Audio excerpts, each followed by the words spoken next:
everyone. Welcome to my podcast, Life Beyond Religious Trauma.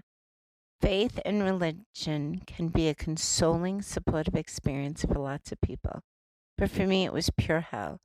From the time I was around 4 years old till later in my teens, I was sexually abused by Catholic priests and others in the Worcester Diocese and surrounding Diocese of Massachusetts.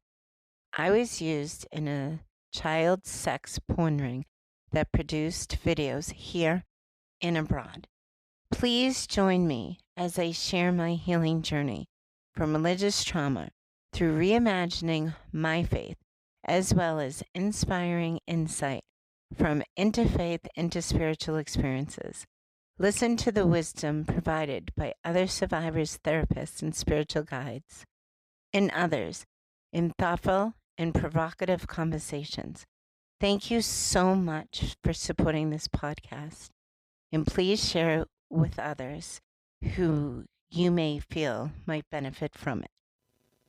Welcome to episode 3, Taming the Angry Bee Lady. The three of us are here again, and we'd like to start by sharing a story about, what was it, Father Carl, about a year ago, that we were attacked by the bees in the beehive? Yes, we were overwhelmed by our bees and had to go to the emergency room, both of us.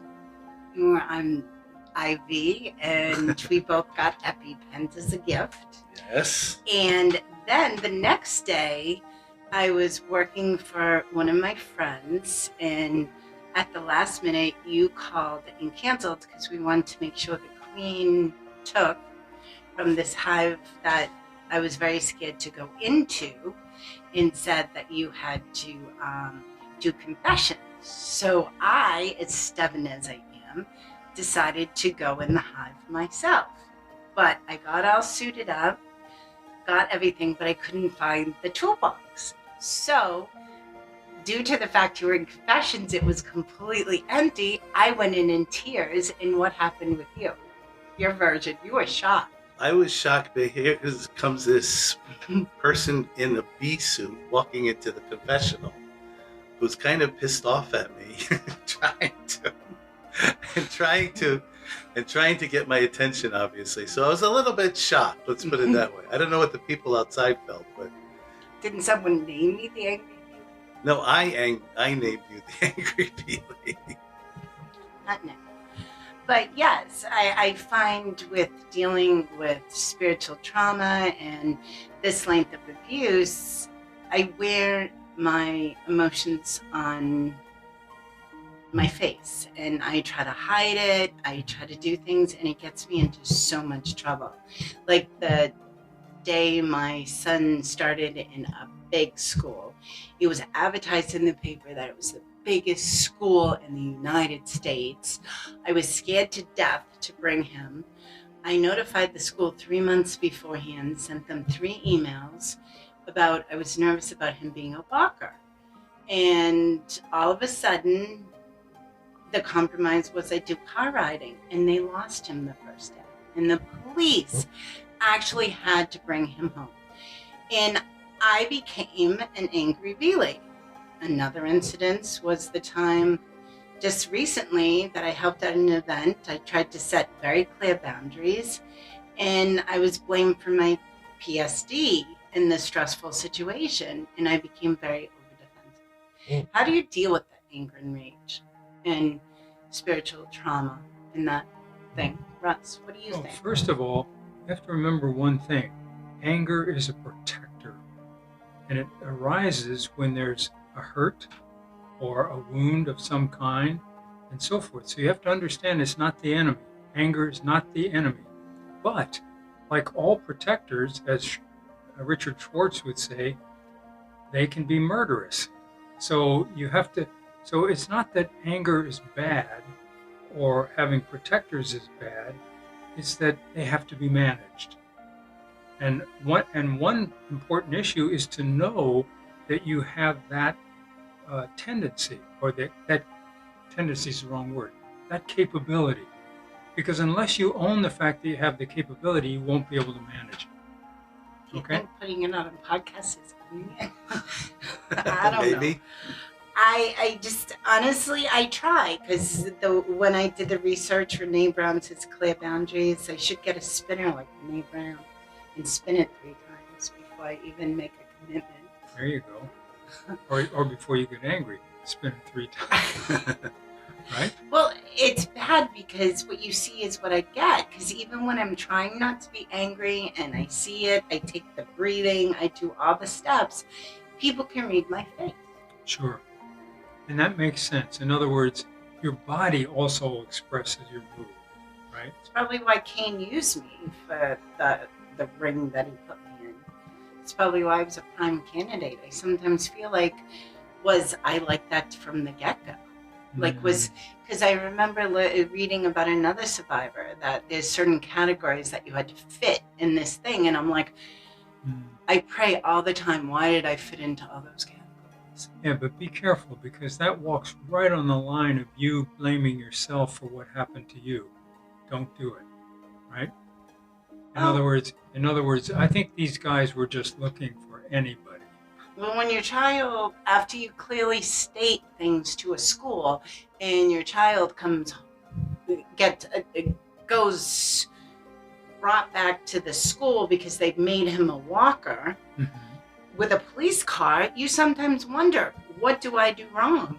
I get it. I get that the recurrence of events that make no sense to you make you wonder, why me? Why is this happening to me? I get that. Sure. I mean, I'm a single mom. I try to do the best I can. I try to do everything above board, and I still get myself into major trouble.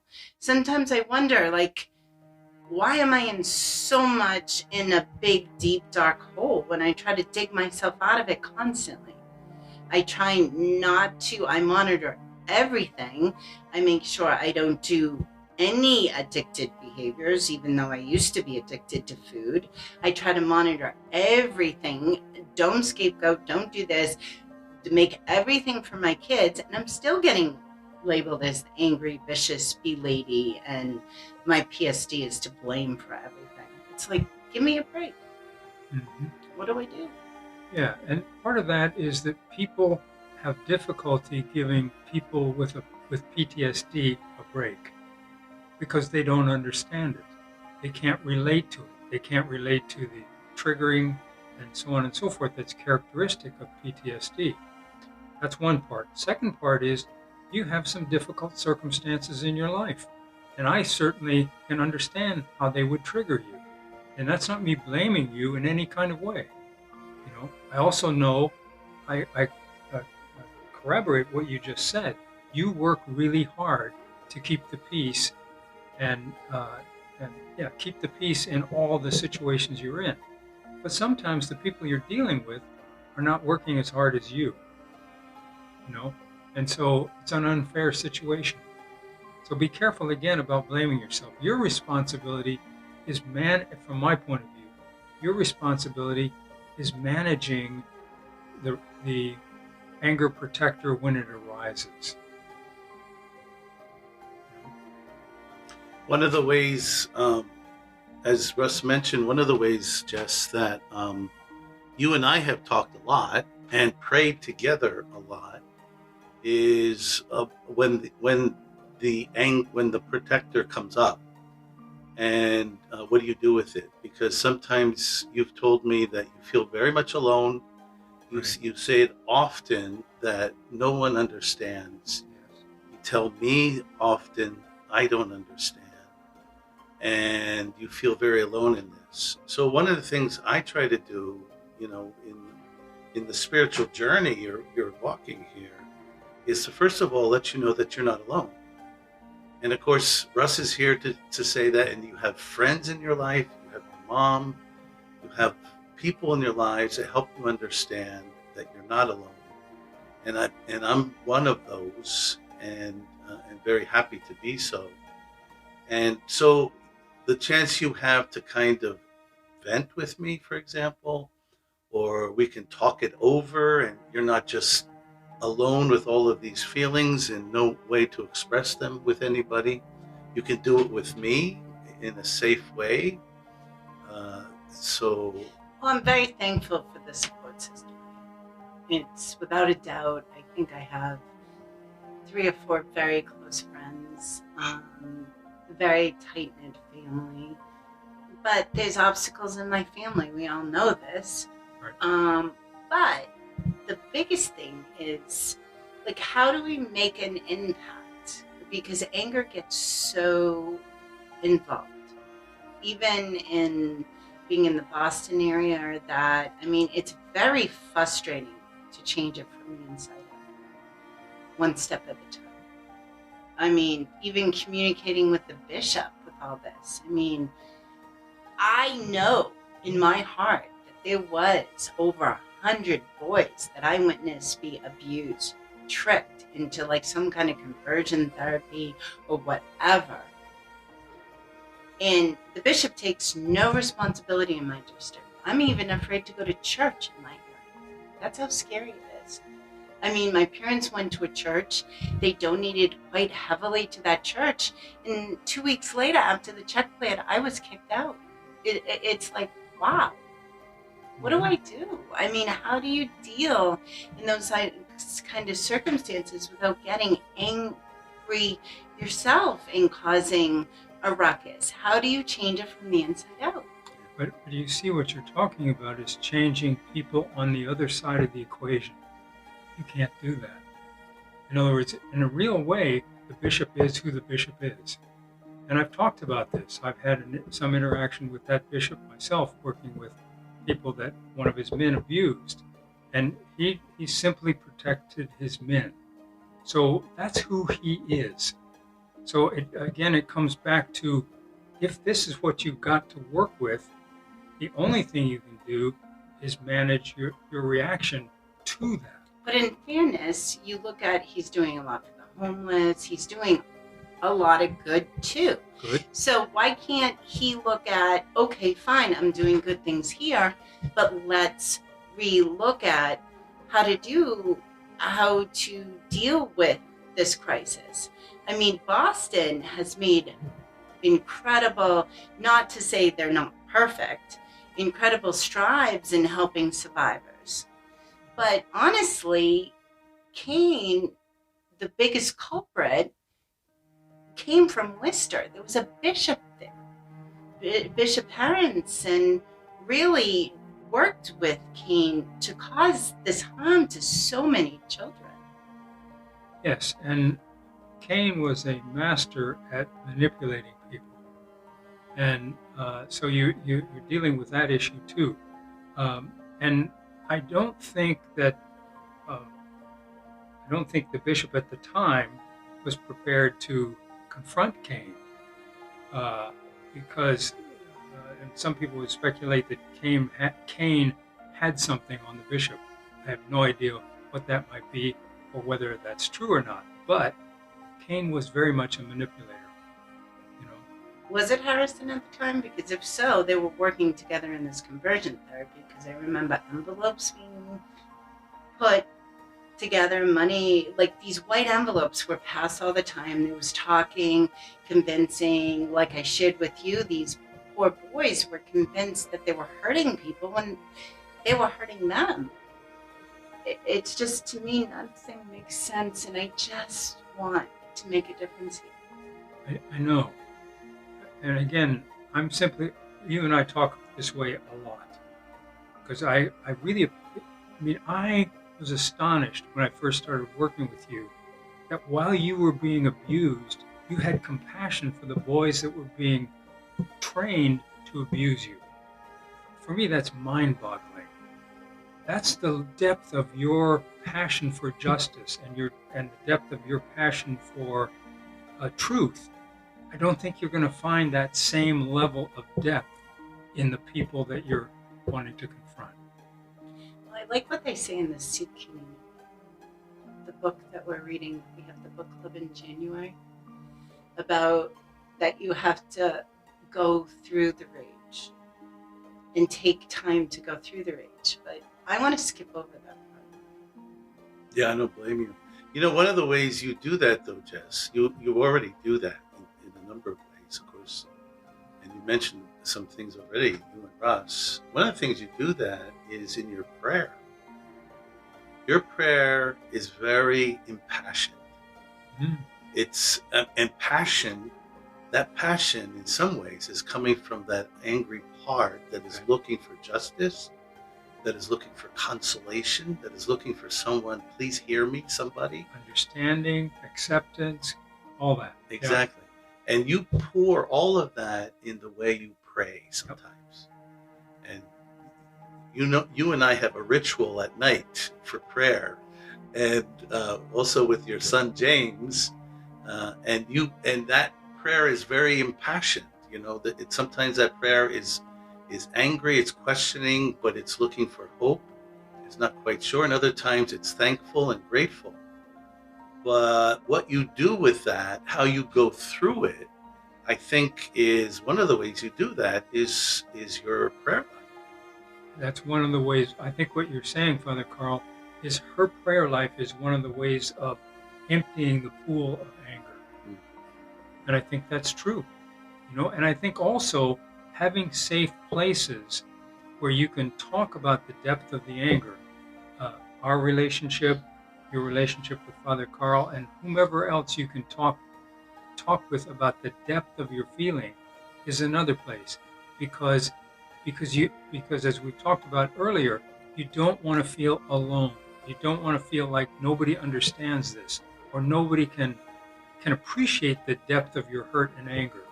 And when you do feel that people can appreciate the depth of your hurt and anger, that too helps to empty that pool. I think sometimes I got a gift with my abuse or a curse. I know that when I was being abused, I did go into prayer, but I always saw good things. I never saw bad things. So when I wanted to deal with all this anger, pain, scapegoating, blame shifting, all this, I just want to run away from it. Just say, okay, fine, this is my responsibility. I want to go away. But the things you named, are those things happening in you, or are they those things that people were doing when they were abusing you? I can't understand. It's when it happens now in like any kind of situation I'm in, scapegoating, blame, whatever. Got it. I like to just take responsibility and just walk away. But sometimes when I take responsibility, I over-defend. And then these people who are scapegoaters will kind of make it worse. Well, yes. And also, if you take responsibility for something that they're the cause of, you're taking them off the hook. You understand that? But aren't you supposed to take responsibility? No. For something that's not yours? No. Never. Well, I mean, it takes two to tango. But it depends on who you're tangoing with. If you're tangoing with somebody you can't trust, don't tango. I don't know. I don't know. Hopefully, but even with the whole thing with the sexual abuse crisis, you look at it, there's too much anger in it and rage. Part of that too, I find in our conversations where is sometimes you can blame yourself. You can blame yourself. I'm bad. I'm sinful. But you can only fix yourself. That's true. But sometimes a lot of that is being frustrated with myself, frustrated with yourself. I have the same experience, to be quite honest. I can be very frustrated with myself in a situation. I didn't handle it right. I didn't do it right. Whatever. I said, boy, did I really screw this up? And so sometimes this kind of stepping on my own image, saying that I'm at fault and I'm bad because of it. I judge myself. And so I think in our conversations, if you remember, we talked a lot about your relationship with God and how the compassionate, loving God. And sometimes even the forgiveness of God can be hard to swallow. It's like, I don't deserve it. You know what I mean? So we've had a lot of conversations about that, if you remember, about no matter what we do, no matter what goes through, that we are redeemable, that there is an original blessing that's part of all of us, that is meant to be shared and to grow within ourselves. And so a lot of, when we think about, when you think about, going through these spells and these angry things, then there can also be a tendency to kind of blame myself and say, okay, I'm a fault and I'm bad because I'm bad. Right. You get stuck between, is it bad or is it good? There's nothing in between. So this is, and anger usually doesn't come across as it's a good thing. It usually comes across as the opposite. So anyways, I think in the light of all, no matter what we're feeling, I think the fact that we're all redeemable, that we all have this resiliency and courage to go through our anger and to learn from it, to be stronger because of it. That's what a lot of what I've been reading about lately. So hopefully this will be a new transformation. But my second thing is that art helps, and I think displaying the art this weekend at the event at the shrine will help, and other events, and hopefully we can put it on social media. But I think it's good. I think the next time we have a podcast, I think we're going to talk about another survivor who I've been friends with for about over my whole healing process. I think when I did get kicked out of that church that I was in, that I just talked about, that I started a survivors group, and he does a play, A Journey of Faith, Conversations with My Molester. We'll be talking with him and how that doing this play has impacted him as a survivor through spiritual trauma. Thank you so much for listening to this podcast, and check us out on Facebook at Beyond Religious Trauma, or on Spotify, Life Beyond Religious Trauma. And then what's the email? Life Beyond Religious Trauma @gmail.com. All right. Thank you. Bye.